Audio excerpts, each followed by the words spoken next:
किस मुंह से अवाम के अंदर चले जाएं, वोट मांगने कैसे जाएं, अवाम हमें जूते मारेंगे। वो कहेंगे वोट मांगने आए हो, हमें आटे वाली लाइनों में लगाया हुआ है। नून लीग की उज़्मा बुखारी का अपनी हुकूमत की नाकामी का एतराफ और साथ ही साथ लतीफ खोसा भी उज़्मा बुखारी पर बरस पड़े। बोले अपने सियासी मामलात न्यूट्रल्स के हाथ में नहीं देने चाहिए। और जिसने जद्दारी साहब की जेल में जुबान काटी थी सैफुर रहमान, उसका भी हवाला दे डाला।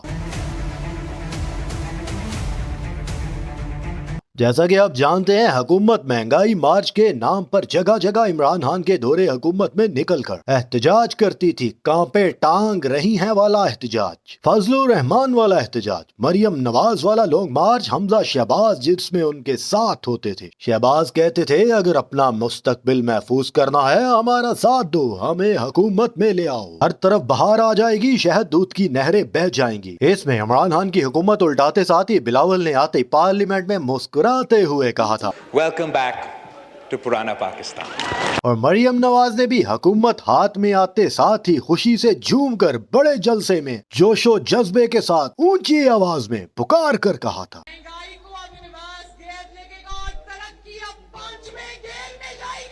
मगर उज़्मा बुखारी और लतीफ खोसा नदीम मलिक के प्रोग्राम में समा न्यूज में आमने सामने आ गए। लतीफ खोसा ने कहा इमरान खान को माइनस करके क्या मुल्क चला सकते हैं, ये कोई तरीका नहीं। जो हल ढूंढा जा रहा है इससे मुल्क में इस्तेहकाम नहीं आएगा। हमें ओपोजिशन को बर्दाश्त करना चाहिए और यही जमहूरियत की मंशा है। हम अपने आप को बेतौकीर करते हैं, अवाम का मुकद्दर मुक्तदर हल्कों के हाथ में देकर अपनी तजलील करते हैं। रियासत अवाम है, अवाम के वोट से हुकूमत आना बहुत जरूरी है। हम अपने सियासी मामलात न्यूट्रल्स और मुक्तदर हल्कों के हाथ में फेंकते हैं, ये सब ताबे हैं अवाम के। अवाम रुल गई है, जलील हो गई है। आप इमरान खान पे इंतकामी कार्रवाइयों की बजाय जमहूरी रवैया अपनाएं। उन्होंने जरदारी को जेल में रखने वाले सैफुर रहमान का भी हवाला दिया कि जब नवाज शरीफ दौर में सैफुर रहमान ने जरदारी साहब को जेल में रखा तो क्या हुआ उसके बाद, मुल्क आज भी वहीं पर खड़ा है। तो ऐसा रवैया इंतकामी नहीं अपनाना चाहिए। जिस पर उज़्मा बुखारी ने कहा मैं चाहती थी कि ना ही बात की जाए माजी की, माजी में कोई भी दूध का दूल्हा नहीं, सबसे गलतियां हुई हैं। हमारी हुकूमत बलोचिस्तान में किसने गिराई थी, कौन किसका इत्तेहादी बना था, ये सबके सामने है। लेकिन उसके बाद लतीफ खोसा की इस बात पे कि अवाम के अंदर जाना चाहिए और नई हुकूमत जो अवाम के वोटों से बनाई जाए वो इक्तदार में आए। उज़्मा बुखारी ने कहा किस मुंह से जाएं? उज़्मा बुखारी ने कहा हमें कुछ देखना होगा। IMF का जो फंदा हमारे गले में डाला हुआ है उसका क्या करना है वो भी तो देखना है। अवाम हमें जूते मारेगी और हम क्या कर सकते हैं आप बताएं। हम वोट मांगने जाएंगे, वो आटे की लाइन में खड़े होकर कहेंगे तुम्हें देते हैं वोट। उन्होंने क्या कहा, किस अंदाज में अपने जज्बात का इजहार किया, थोड़ा सा आप भी सुन लीजिए।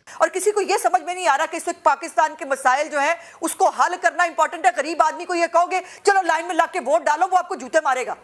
वो कहेगा मेरे मसाइल का हल दो, और उसके मसाइल का हल होना चाहिए। पहले कुछ कर तो लें जो अवाम के सामने जाए। बगैर कुछ किए अवाम के सामने हम चले जाएं, क्या करने जाएं उनके सामने बताइए। अब ये IMF का जो स्यापा हमने अपने गले में डाला है ये मेरी जिम्मेदारी नहीं है, लेकिन डाली है ना। अभी पाकिस्तान हम सबका है, मेहमान अता कार ना बने।